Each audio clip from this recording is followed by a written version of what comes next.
Hello, everyone. Welcome to Creativity Hive's weekly show. I'm Miriam Haugen, part of the Creativity Hive team. We help budding videographers to tell better stories through one-on-one teaching and live group coaching. And this is part two of Spotlight on Neil Haugen. I'm going to bring Mo on because Hey he's in everyone. charge. Hello. My outfit's changed. It's been a week, I Uh-huh. think. Right. Yes. So should I just go ahead and bring Neil on? Yes, please. Okay, here he is.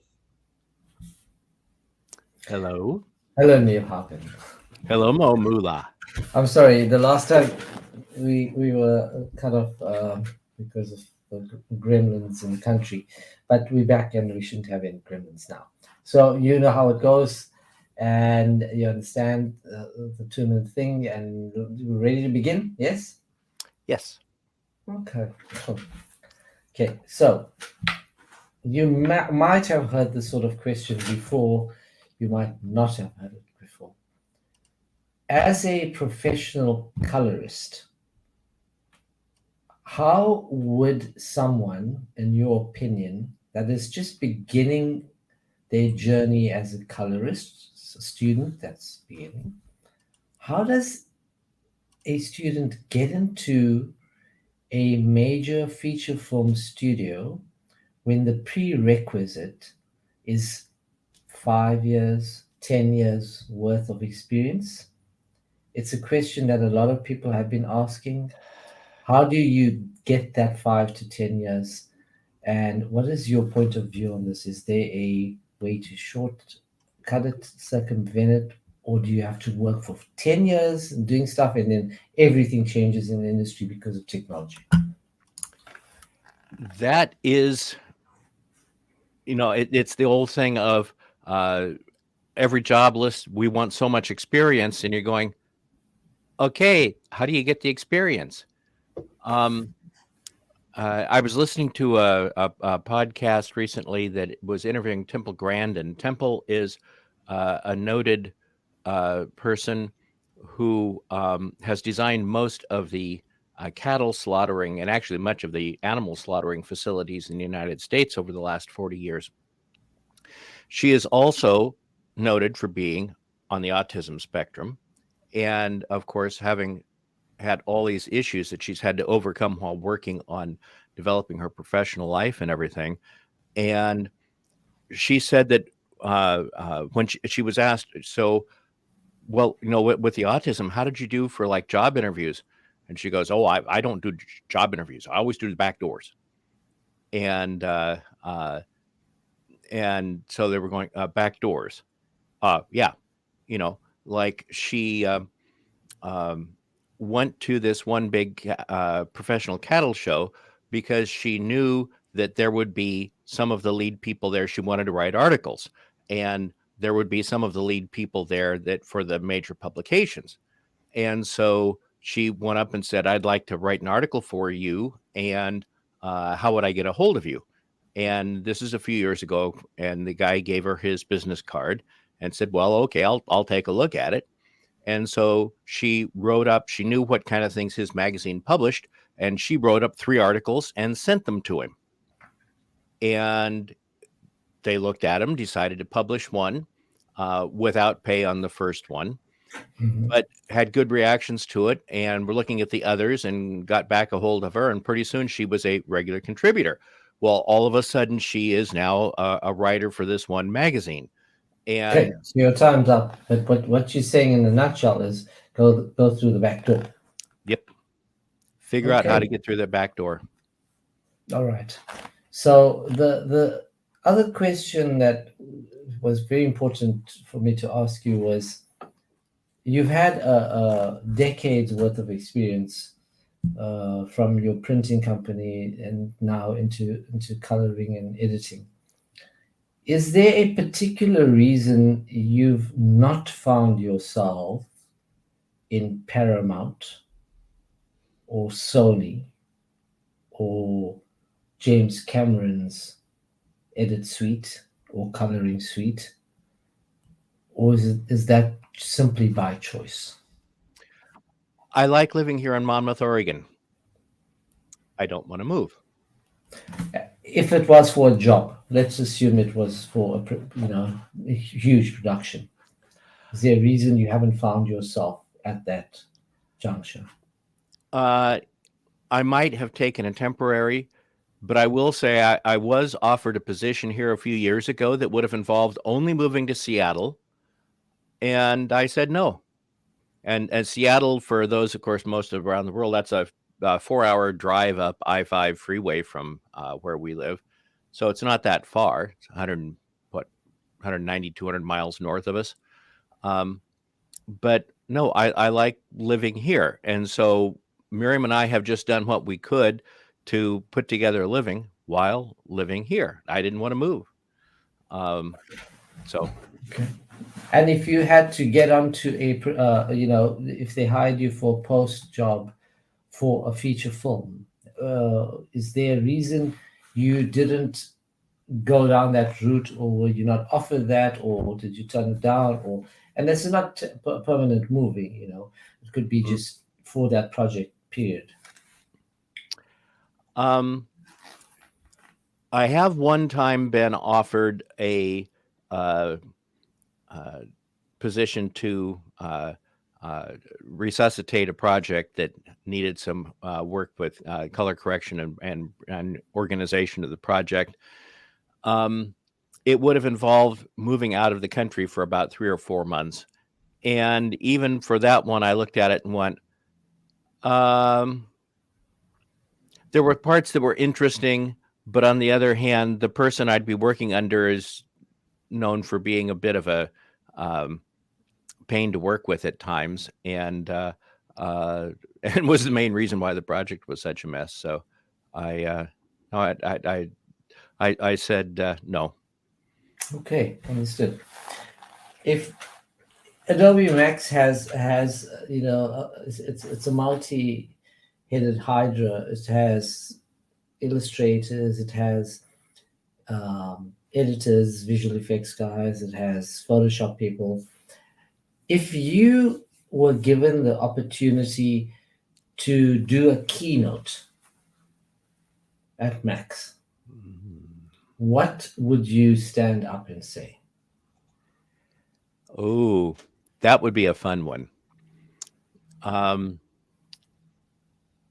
Basically, it would be that this is a program and a time where you can create any life, any existence that you want to create on that screen, if you have the discipline internally to learn how to craft it.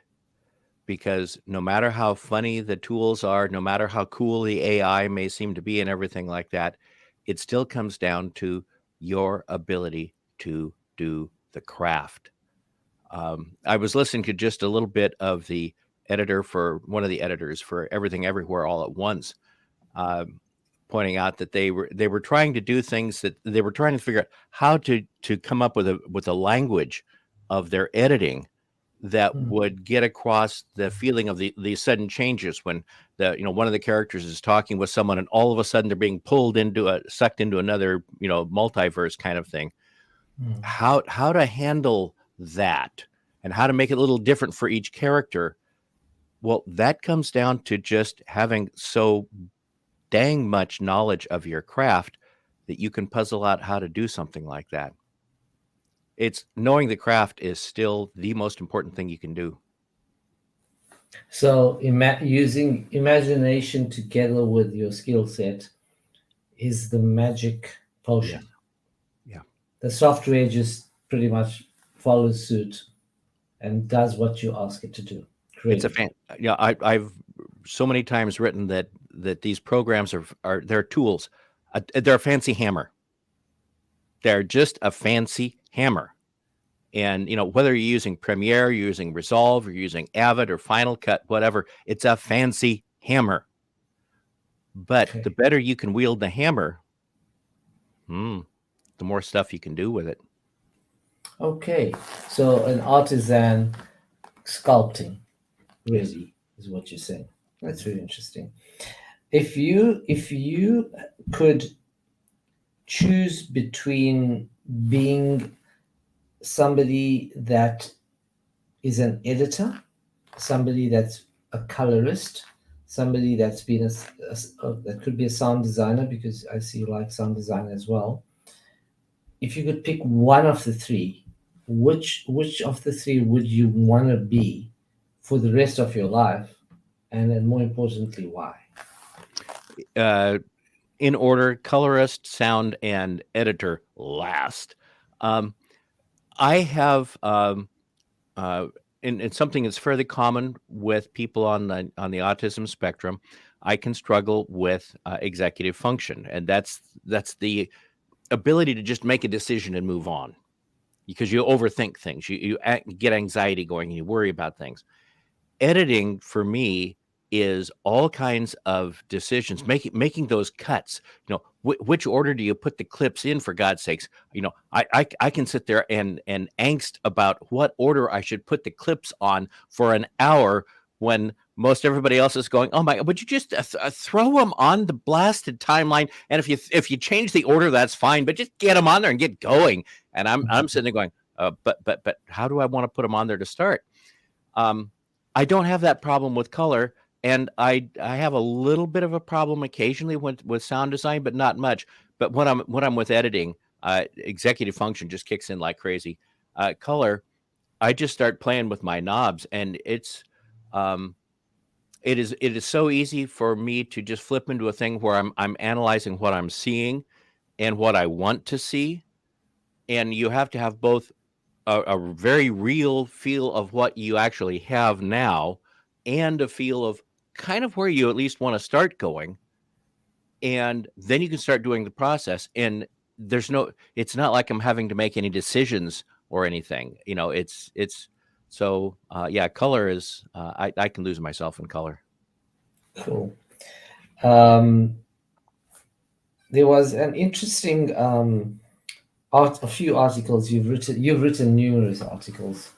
You have a blog, and so you enjoy writing. I think even above coloring, it's something you enjoy doing quite a bit of, Yeah. because I've seen the in-depth stuff, not only on the forums. You like, is that because you like to educate people, or is that a creative outlet for you? It's a creative outlet, actually. I do like to educate people.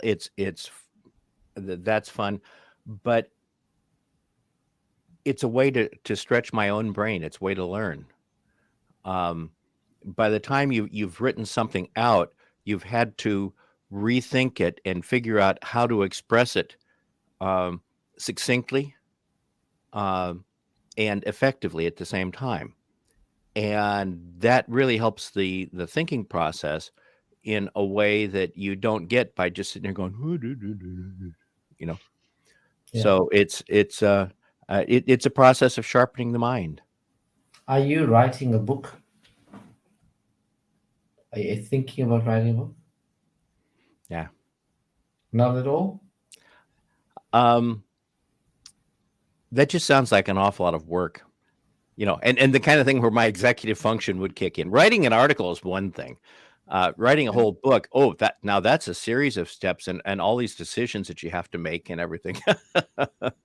So, What yeah. about writing a book about the change in the creative process from the time you began to what you see now? Would Hmm. that be something difficult to do? That would be um,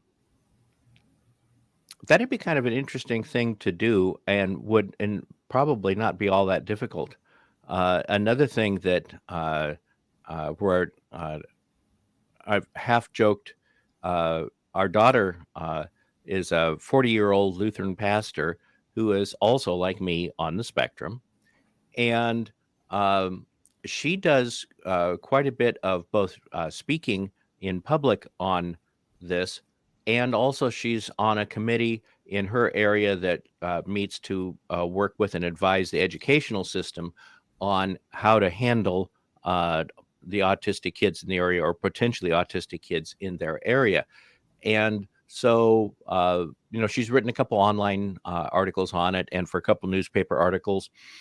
And so I was joking that we have between us an interesting history of things we could talk about. So we ought to do a book together.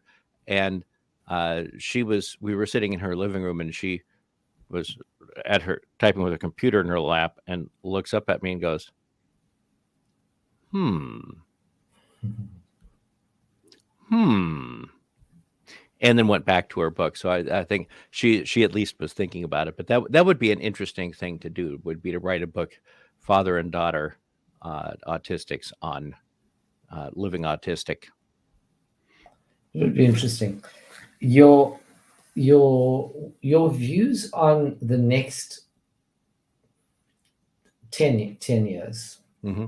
in the creative field, from whether it's Adobe, whether it's Resolve, whatever it is, where do you see these pieces of software actually going at the rate they're going? That is really going to be fascinating because, like, right now, they have made a big, to me, the biggest improvement in Premiere Pro in the last uh, uh, 3 or 4 years has been um, bringing back speech recognition, so that you could take a clip and tell it to make a transcript of it, and it creates a transcript of it. And you can not only use that for captions, but you can use it for editing, um, by going to the caption, and you just click on you just scroll down the uh, uh, the little list of all the words that it has on the screen, and to a point, and it will move the timeline to that point. And they're starting to get more capability for editing by that text.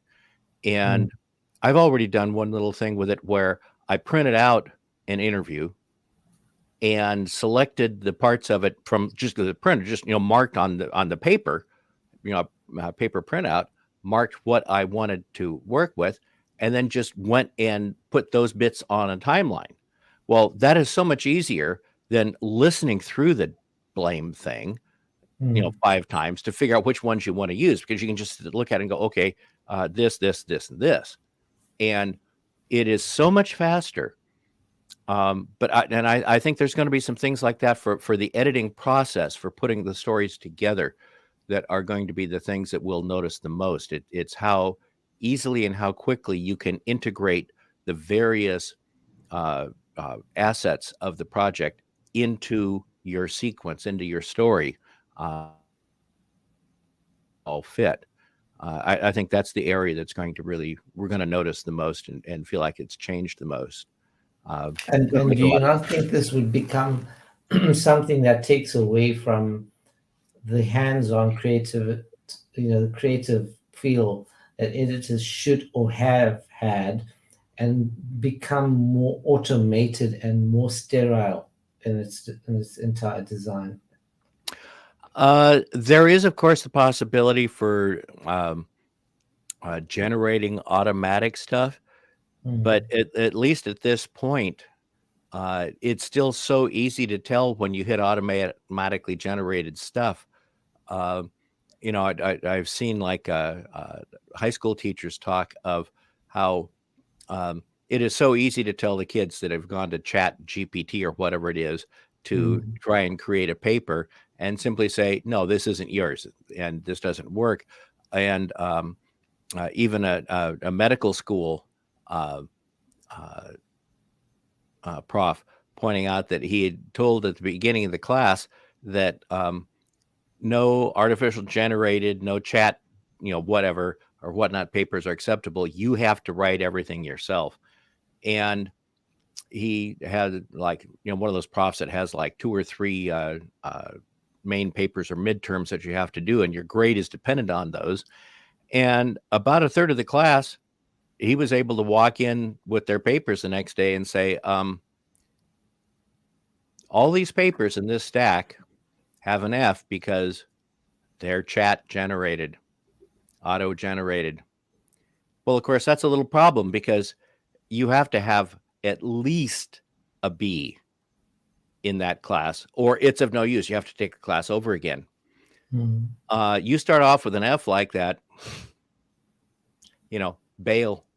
You're gonna have to take that class again anyway. And he had a whole bunch of people in the room just sitting there, just shocked that he had caught it. Um, I imagine it'll get better, but I still think it's going to be fairly easy to tell the auto-generated. So, yeah. So, leading on to that question, do you think creativity is on the rise or not, or is it on the decline from what you've seen out there?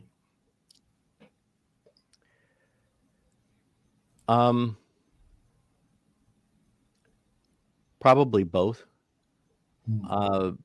There's always a dichotomy between wanting to do something new just because it looks different, or whether or not you're actually doing something that's better. Right. And Right. like watching movies, you'll see movies will go through phases where a lot of the movies will come out and there'll be a certain looks or whatnot. The early to mid 70s, 1970s, you have you just glance at a frame of a movie and you can say, okay, when that was. You don't even have to look at the clothing, just the contrast levels, saturation levels, everything like that. Because we tend to group things as humans. We kind of chase after what each other's doing, and then when what we're chasing changes, then we kind of chase after that. So there's always times when you're getting the push to just do again what you did the last time. But then there's also rewards for people that go, no, I'm going to do it this way, and I think it'll work, and I think people will like it. And so you have the push both ways. Right now, Hollywood is so caught up in mimicking Hollywood. I mean, look, Everything Everywhere All at Once came out of nowhere because it's not a prequel or a sequel. I mean, wow, just go figure it. It's not something or other for. Disney can't do anything hardly without it being a sequel even anymore. They can't think of anything new, but somebody else will. Yes, somebody else will. It's becoming quite rare to find novel content, novel movies being made that's copycat most of the time. The last time there was a movie with a good story was quite a while back. It's series and it's reality shows, and that's what it is right now. So the question that I have for you is that if you could have worked on any three films ever made, any three films, what would they be, and what would your responsibility or role on those films be? Any film, could be from the 1920s, 30s, 40s, right up till today.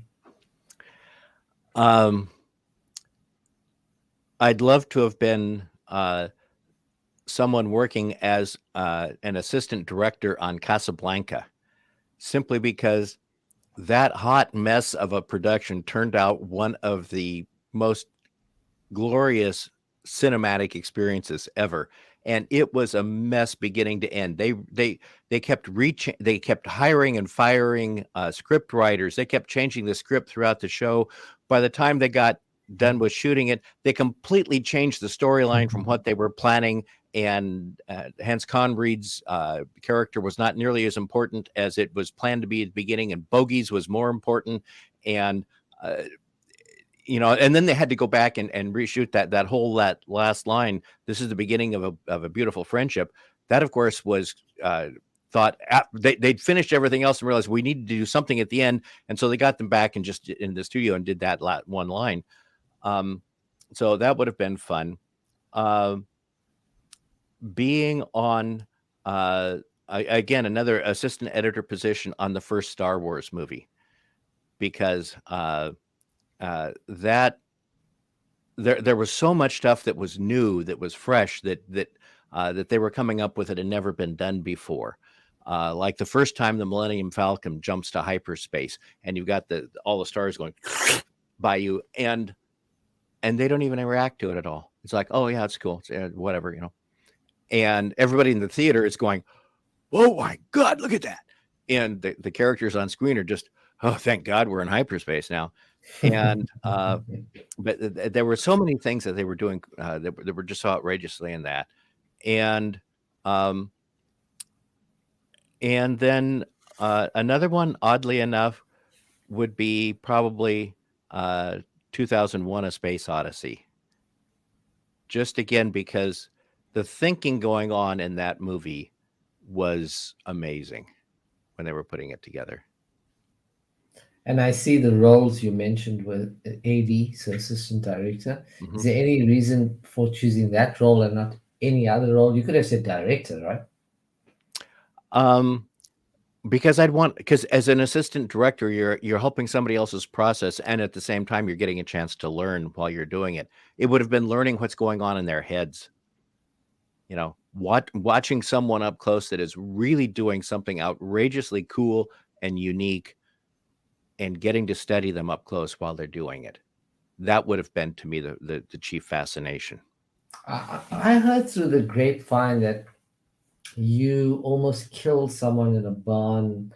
It might have been your own son with an axe. You're going to shoot this movie. Okay, I heard this somewhere. And is that ever going to become a short film at any point in time? We're still working on it. This spring we will, in the next month or so, as we start getting a little better weather, so it's not quite as close. We will go ahead and film this scene. What he's talking about is I've got a